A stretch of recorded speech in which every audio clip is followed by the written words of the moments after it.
والصلاة والسلام على الهادي الأمين سيدنا ونبينا محمد صلى الله عليه وسلم.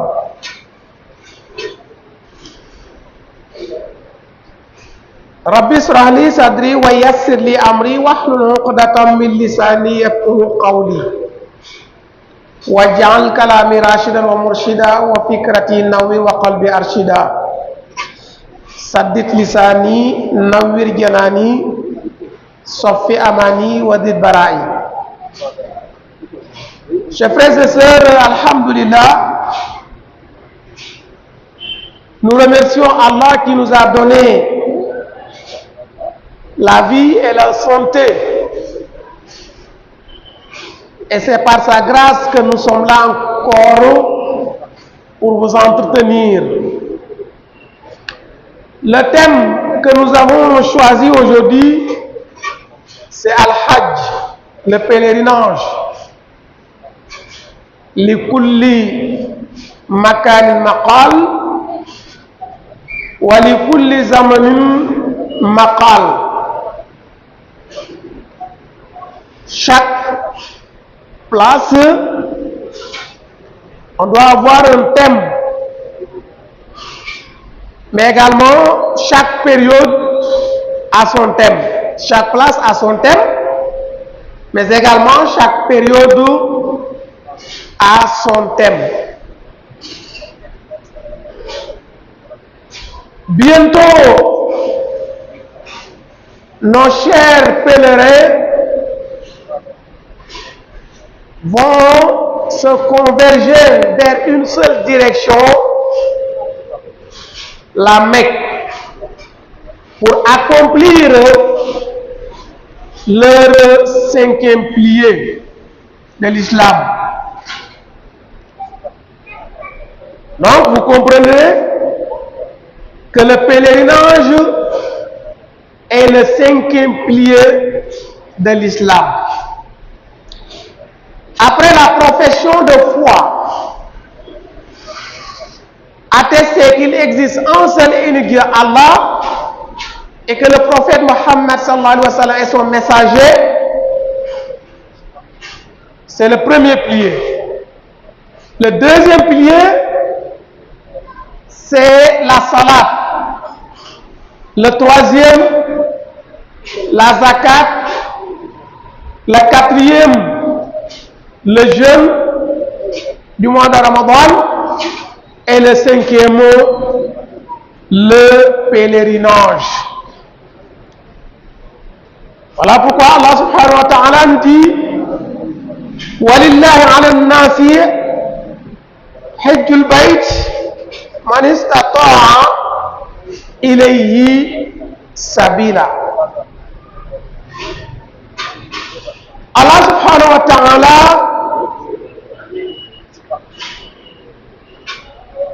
nous demande, pour celui qui a les moyens physiques et a également les moyens financiers, d'effectuer le pèlerinage une fois dans la vie.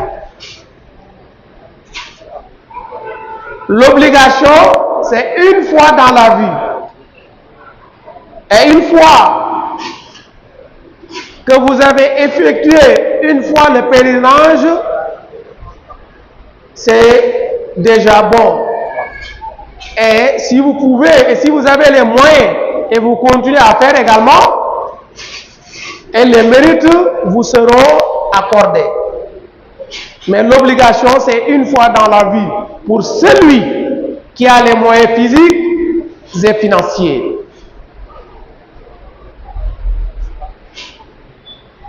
Lorsque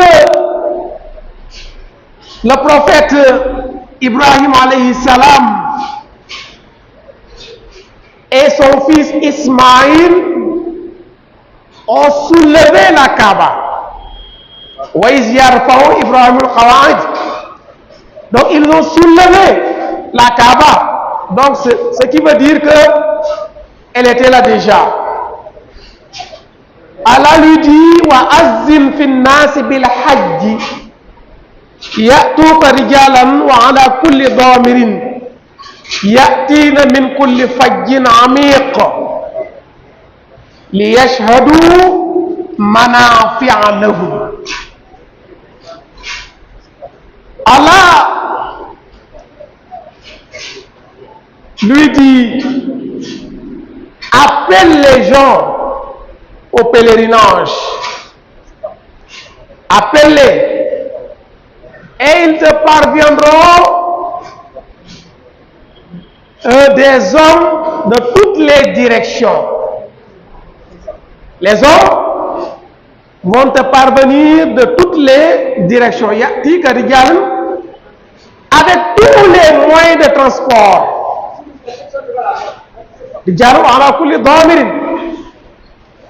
Et aujourd'hui, vous voyez que avant c'était à travers des chameaux, des bateaux, et aujourd'hui, vous voyez que on utilise le moyen le plus utilisé actuellement, c'est l'avion.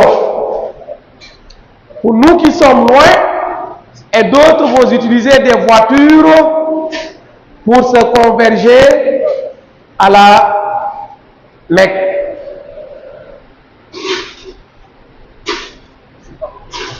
Et partout dans le monde, dans les 5 continents, des pèlerins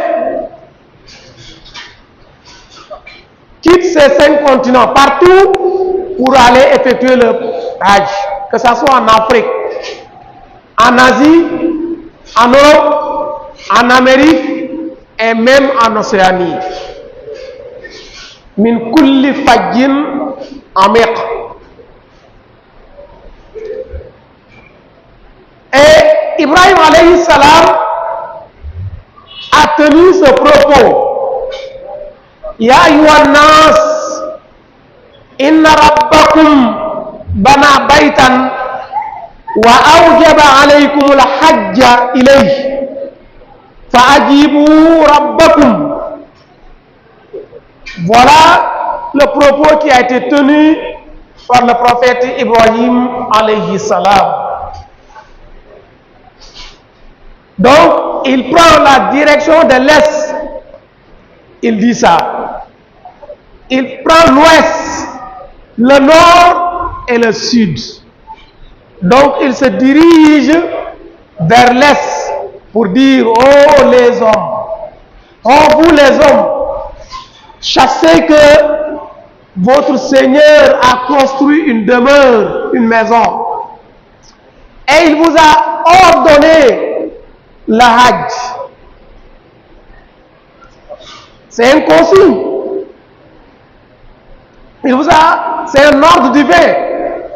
Il vous a ordonné le Hajj et répondez, allez-y répondre à votre Seigneur. Et voilà le propos tenu par Ibrahim alayhi salam. Et le prophète sallallahu alayhi wa sallam nous dit, Qala Rasulullah sallallahu alayhi wa sallam, Qad faradallahu alaykum al-hajja fahajju. Le prophète nous dit, sallallahu alayhi wa sallam, Allah subhanahu wa ta'ala vous a ordonné le Hajj. C'est une obligation. C'est un pilier de l'islam pour ceux qui ont les moyens. J'ai déjà dit ça. Tu as les moyens physiques, tu as la santé, tu as les moyens financiers, tu as la sécurité également, et que la Mecque également est en sécurité. Pas de guerre, que Dieu nous en garde, pas de pandémie, que Dieu nous en garde. Donc, pas de guerre à la Mecque, ni d'épidémie, ni de pandémie. Vous avez les moyens financiers, vous avez la santé, vous êtes majeur, vous avez l'obligation de se rendre dans ce lieu saint pour effectuer le Hajj. Alors pourquoi le prophète dit Qad faradallahu alaykum al-hajja. obligation. Fahajjou. Le prophète nous dit, sallallahu alayhi wa sallam, nous interpelle. Ya ayyuhan nas, qad faradallahu alaykum al-hajja. Oh les hommes, plus particulièrement oh les musulmans. Allah subhanahu wa ta'ala nous a ordonné le hajj. Et devant la foule, et une personne a dit, une personne va rétorquer, pour dire, faqala rajulun, akulla amin ya Rasulallah, fasakata, hatta qalaha thalathan, wa qala, le prophète, law qultu na'am, la wajaba, wa lamastata'tu. Le prophète sallam devant les sahaba, ses compagnons, leur dira, Allah subhanahu wa ta'ala vous a ordonné le hajj. Alors le pèlerinage, donc effectuez le pèlerinage une fois dans la vie. Et quand il a dit à une personne qui a dit chaque année, le prophète n'a rien dit. Il répète encore chaque année, le prophète n'a rien dit. Jusqu'à la troisième fois. Et le prophète lui dira, si j'avais dit oui, ce serait une obligation forcée pour vous chaque année. Voilà pourquoi en islam, on nous interdit de poser certaines questions. Et rappelez-vous de l'histoire rencontrée dans le Saint-Coran. Le peuple de Moïse, lorsqu'une personne a été tuée et on ne connaissait pas l'assassin, on vient voir le prophète Moussa alayhi salam et le prophète Moussa le dit, tuer un bœuf. Est-ce qu'il n'était pas plus simple pour eux d'aller prendre un bœuf et le tuer? Mais ils ont posé la première question. Quel genre de bœuf? Quel genre de bœuf? Quelle couleur? Jusqu'à même ils se sont compliqués la tâche.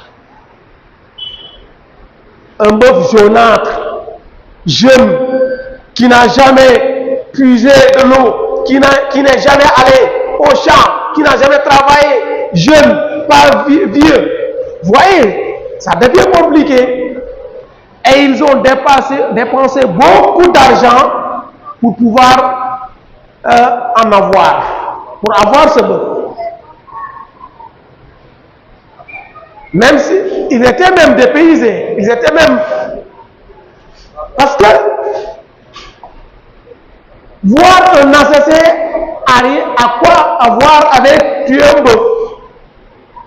Mais comme c'est un prophète qui leur a ordonné de le tuer, ils l'ont fait. Mais avant de tuer le bœuf, ils se sont compliqués la tâche.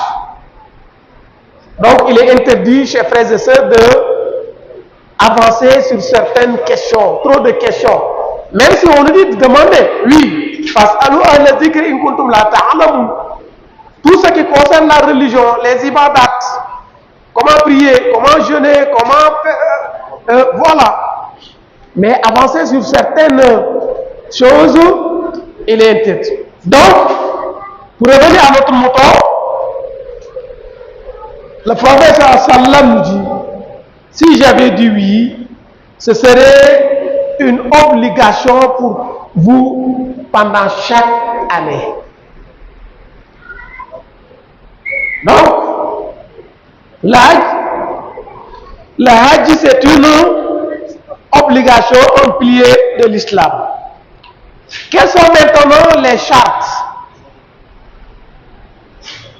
Les chartes. Il faut que tu sois un musulman. Un non-musulman ne peut pas effectuer le hajj. Il faut que tu sois mentalement bien portant également. Mentalement bien portant. Deuxièmement. Troisièmement, pour que ça soit une obligation pour toi, il faut que tu atteignes l'âge de la puberté. Le non-pubère, c'est-à-dire lui qui n'a pas atteint l'âge de la puberté, il peut effectuer l'âge. Mais ce n'est pas une obligation, même s'il a les moyens. Et il faut être en parfaite liberté. Ceux qui sont privés de leur liberté, ils ne peuvent pas aller à la Mecque, même s'ils ont les moyens physiques, les moyens financiers également. La Hajj n'est pas une obligation parce qu'ils sont privés de leur liberté. Je parle des prisonniers. Donc, parmi les chartes également, avoir les moyens financiers et physiques. Et il faut également que la période, je veux dire la période de Hajj arrive. Et cette période, nous sommes dans la période à partir du mois de Zulqa'da jusqu'à Zulhijja. Et les 10 jours d'Hajj, ça commence dès le premier mois, dès le premier jour de Zulhijja. Donc, nous sommes dans la période.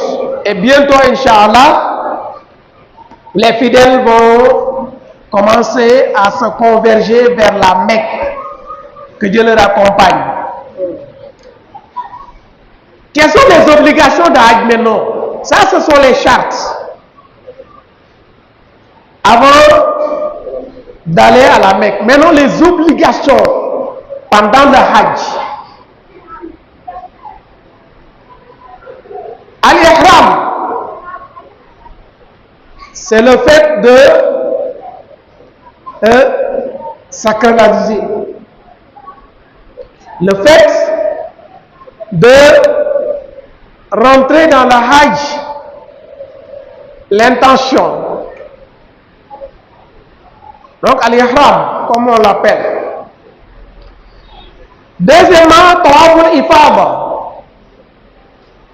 C'est juste un rappel, mais Alhamdulillah, il y a des guides qui vous accompagnent et qui, pendant le Hajj, Inch'Allah, vont vous accompagner avec tous ces, Inch'Allah, dans tous ces rites.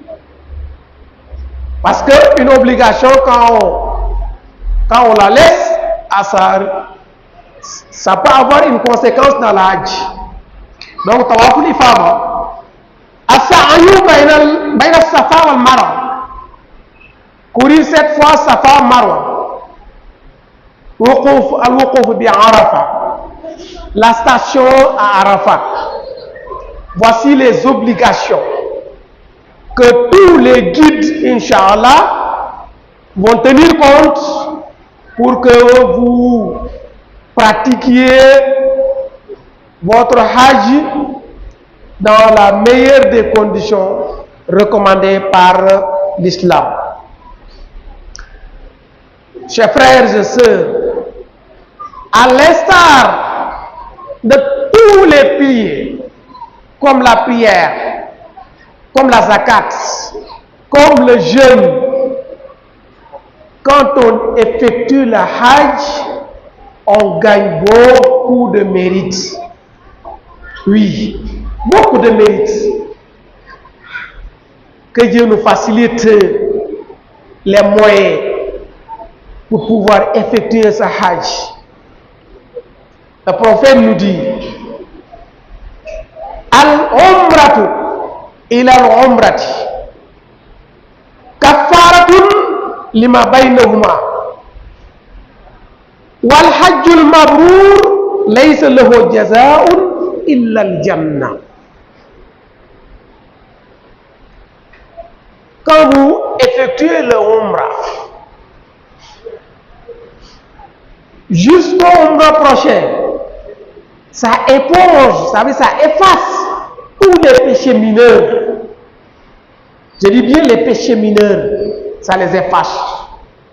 Et le prophète nous dit wal hajjul mabrur laysa lahu jazaa'un illa al jannah. Le hajj exaucé, accepté par Allah, a une seule récompense, et cette récompense est le paradis. Allahu Akbar. Vous quittez ici avec des mots illicites. Vous partez à la Mecque. Vous effectuez le hajj correctement. Et qu'est-ce qu'un hajj exaucé? Inch'Allah. On y reviendra, le hajj exaucé a une seule récompense, c'est le paradis. Qu'est-ce que nous cherchons à travers nos adorations? Même s'il y a d'autres qui ne cherchent rien par leur adoration, ils ne cherchent rien en retour. C'est-à-dire, ils disent leur conception, ils disent que c'est le Seigneur qui les a créés et ils doivent l'adorer. Donc, ils ne cherchent rien en retour. Mais nous, à travers nos adorations, on cherche le paradis. On y reviendra, Inch'Allah. Que Dieu nous en donne, que Dieu nous accorde le paradis. Allahumma inna nas'aluka min kulli hammin faraja, wa min kulli dhiqin makhraja, wa min kulli usrin yusra, wa min kulli fahishatin sitra, wa ala kulli khairin sabila. برحمتك يا أرحم الراحمين يا رب العالمين. إن أريد إلا الإصلاح ما استطعت وما توفيق إلا بالله عليه توكلت وإليه أنيب. السلام عليكم ورحمة الله وبركاته.